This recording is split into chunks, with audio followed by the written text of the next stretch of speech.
Nikita Sergeyevich Khrushchev was a Russian politician who led the Soviet Union during part of the Cold War. He served as first secretary of the Communist Party of the Soviet Union from 1953 to 1964, and as chairman of the Council of Ministers, or Premier, from 1958 to 1964. Khrushchev was responsible for the de-Stalinization of the Soviet Union, for backing the progress of the early Soviet space program, and for several relatively liberal reforms in areas of domestic policy. Khrushchev's party colleagues removed him from power in 1964, replacing him with Leonid Brezhnev as first secretary and Alexei Kosygin as premier. Khrushchev was born in the village of Kalinovka in 1894, close to the present-day border between Russia and Ukraine. He was employed as a metalworker in his youth, and during the Russian Civil War was a political commissar. With the help of Lazar Kaganovich, he worked his way up the Soviet hierarchy. He supported Joseph Stalin's purges, and approved thousands of arrests. In 1938, Stalin sent him to govern Ukraine, and he continued the purges there. During what was known in the Soviet Union as the Great Patriotic War, Khrushchev was again a commissar, serving as an intermediary between Stalin and his generals. Khrushchev was present at the bloody defense of Stalingrad, a fact he took great pride in throughout his life. After the war, he returned to Ukraine before being recalled to Moscow as one of Stalin's close advisors. In the power struggle triggered by Stalin's death in 1953, Khrushchev, after several years, emerged victorious. On February 25, 1956, at the 20th Party Congress, he delivered the secret speech, denouncing Stalin's purges and ushering in a less repressive era in the Soviet Union. His domestic policies, aimed at bettering the lives of ordinary citizens, were often ineffective, especially in agriculture. Hoping eventually to rely on missiles for national defense, Khrushchev ordered major cuts in conventional forces. Despite the cuts, Khrushchev's rule saw the most tense years of the Cold War, culminating in the Cuban Missile Crisis. Some of Khrushchev's policies were seen as erratic, particularly by his emerging rivals within the party, who quietly rose in strength and deposed him in October 1964. He did not suffer the deadly fate of some previous losers of Soviet power struggles, and was pensioned off with an apartment in Moscow and a dacha in the countryside. His lengthy memoirs were smuggled to the West and published in part in 1970. Khrushchev died in 1971 of heart disease. Early years. Khrushchev was born on April 15, 1894, in Kalinovka, a village in what is now Russia's Kursk Oblast, near the present Ukrainian border. His parents, Sergei Khrushchev and Ksenia Khrushcheva, were poor peasants of Russian origin, and had a daughter 2 years Nikita's junior, Irina. Sergei Khrushchev was employed in a number of positions in the Donbas area of far eastern Ukraine, working as a railwayman, as a miner, and laboring in a brick factory.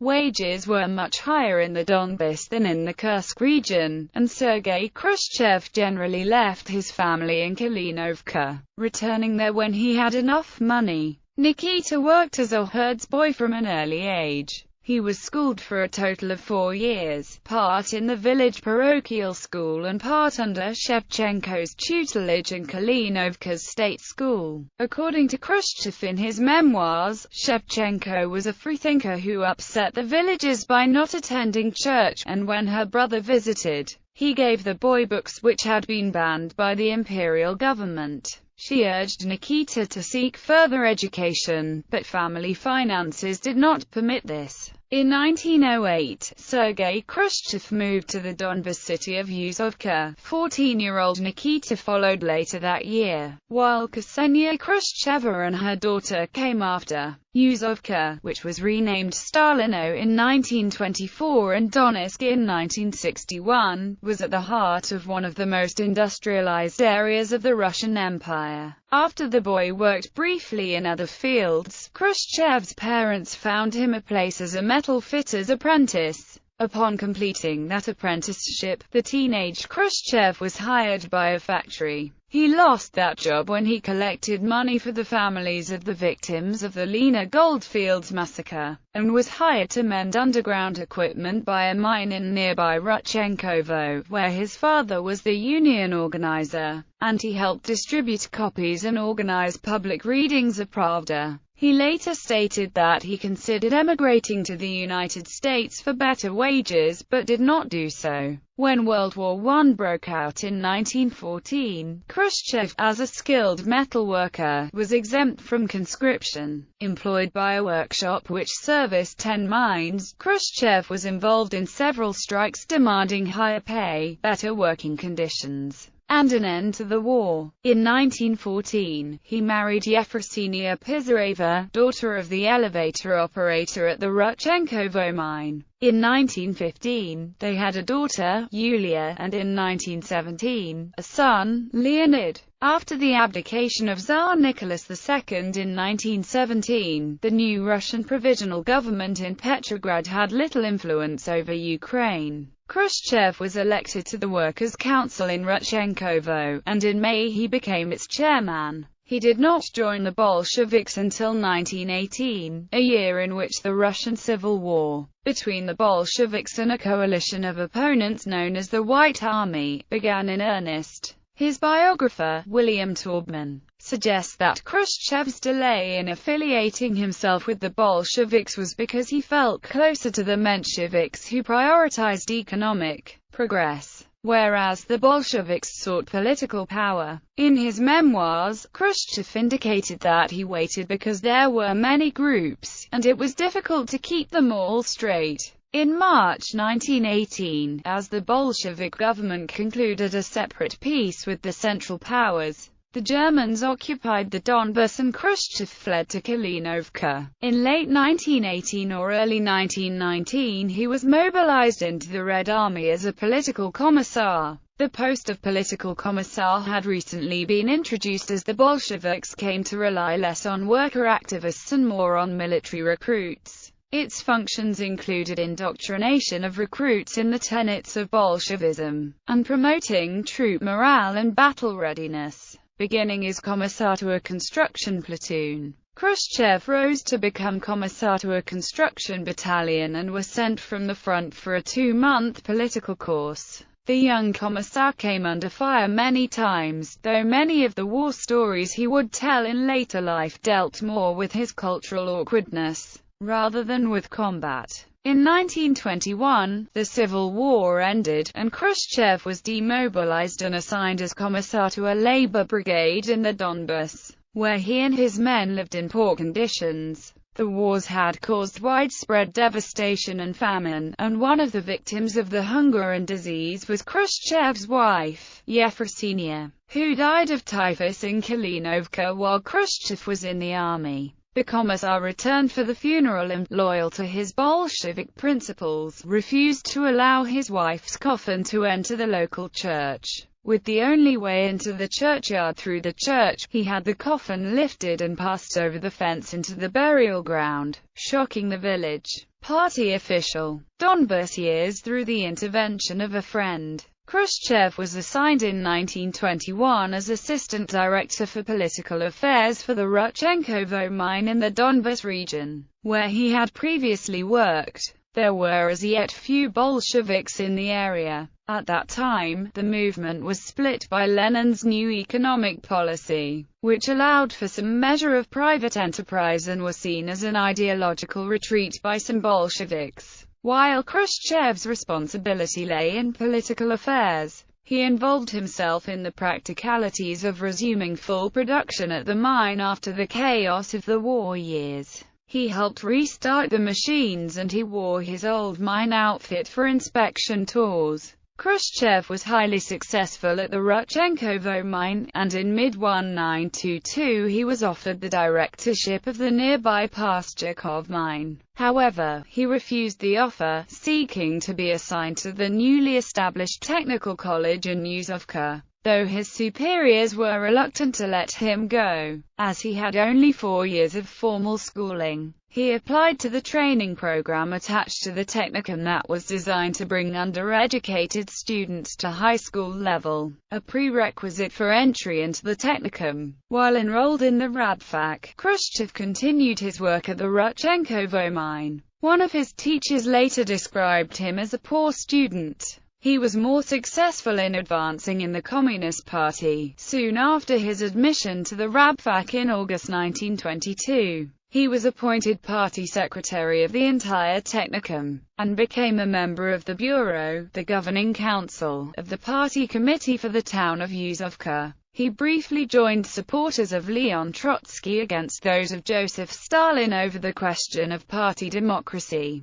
All of these activities left him with little time for his schoolwork, and while he later claimed to have finished his Rabfak studies, it is unclear whether this was true. In 1922, Khrushchev met and married his second wife, Maruja, whose maiden name is unknown. The two soon separated, though Khrushchev helped Maruja in later years, especially when Maruja's daughter by a previous relationship suffered a fatal illness. Soon after the abortive marriage, Khrushchev met Nina Petrovna Kukarchuk, a well-educated party organizer and daughter of well-to-do Ukrainian peasants. The two lived together as husband and wife for the rest of Khrushchev's life, though they did not register their marriage until 1965. They had 3 children together. Daughter Rada was born in 1929, son Sergei in 1935 and daughter Elena in 1937. In mid-1925, Khrushchev was appointed party secretary of the Petrovo-Marinsky Raycom, or district, near Stalino. The Raycom was about 400 square miles in area, and Khrushchev was constantly on the move throughout his domain, taking an interest in even minor matters. In late 1925, Khrushchev was elected a non-voting delegate to the 14th Congress of the USSR Communist Party in Moscow. Kaganovich protege Khrushchev met Lazar Kaganovich as early as 1917. In 1925, Kaganovich became party head in Ukraine and Khrushchev, falling under his patronage, was rapidly promoted.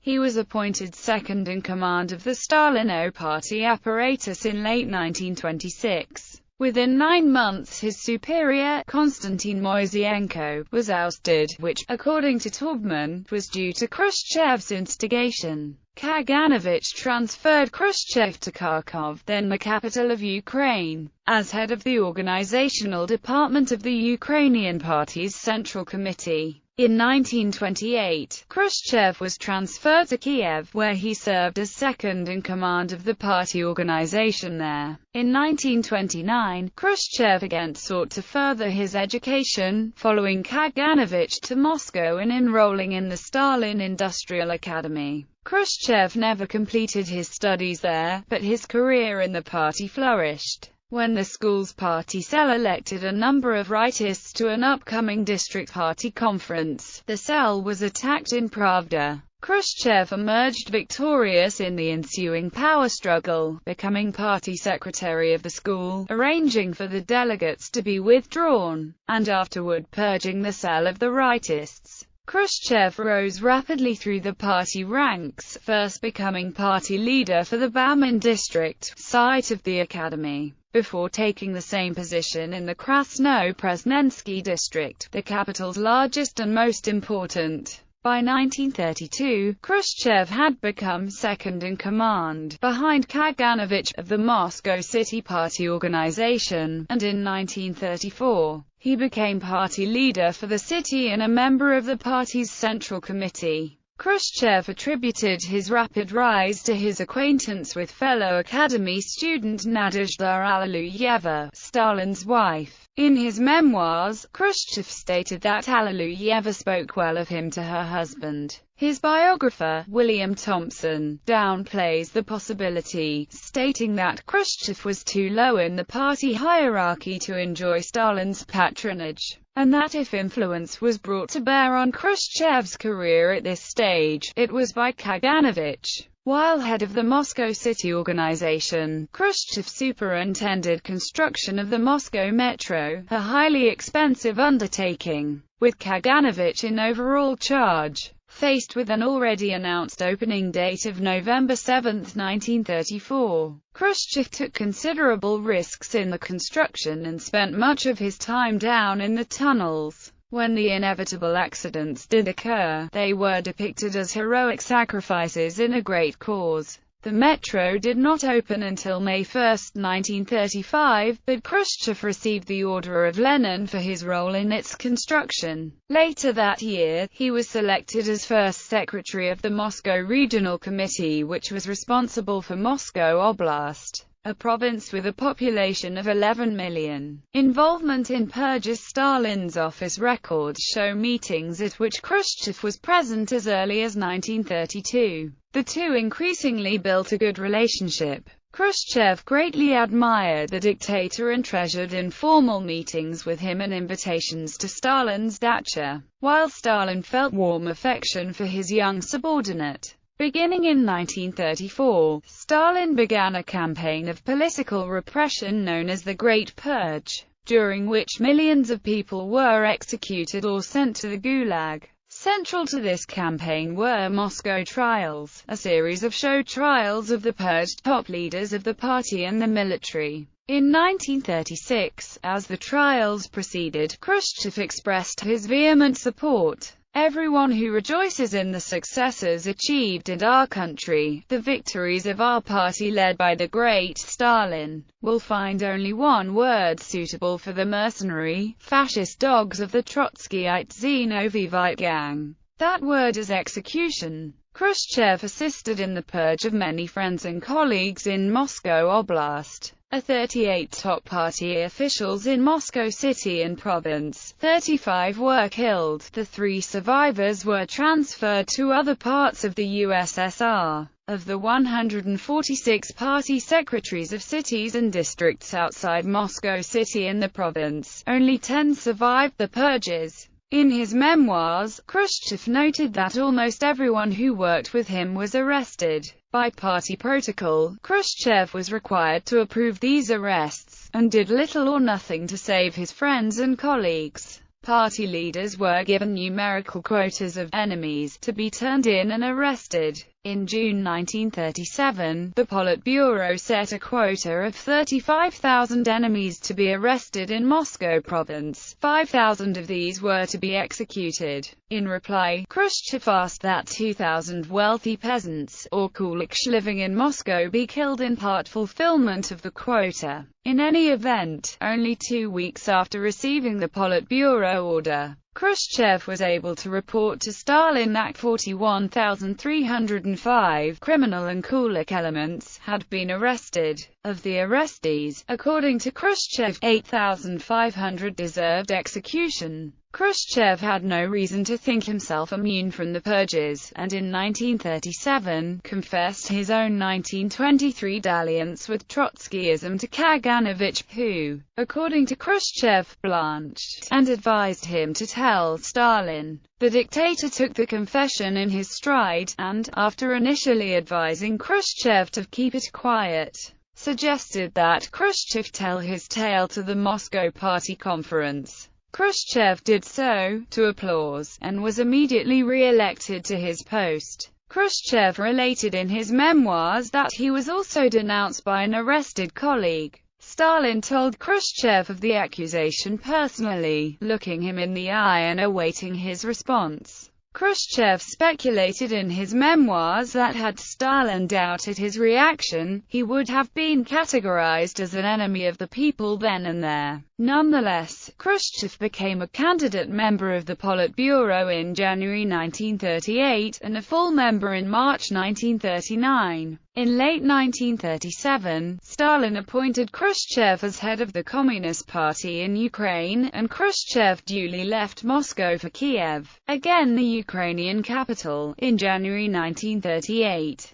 Ukraine had been the site of extensive purges, with the murdered including professors in Stalino whom Khrushchev greatly respected. The high ranks of the party were not immune. The Central Committee of Ukraine was so devastated that it could not convene a quorum. After Khrushchev's arrival, the pace of arrests accelerated. All but one member of the Ukrainian Politburo, Organizational Bureau and Secretariat were arrested. Almost all government officials and Red Army commanders were replaced. During the first few months after Khrushchev's arrival, almost everyone arrested received the death penalty. Biographer William Taubman suggests that, since Khrushchev was again unsuccessfully denounced while in Kiev, he must have known that some of the denunciations were not true and that innocent people were suffering. In 1939, Khrushchev addressed the 14th Ukrainian Party Congress, saying, "Comrades, we must unmask and relentlessly destroy all enemies of the people. But we must not allow a single honest Bolshevik to be harmed."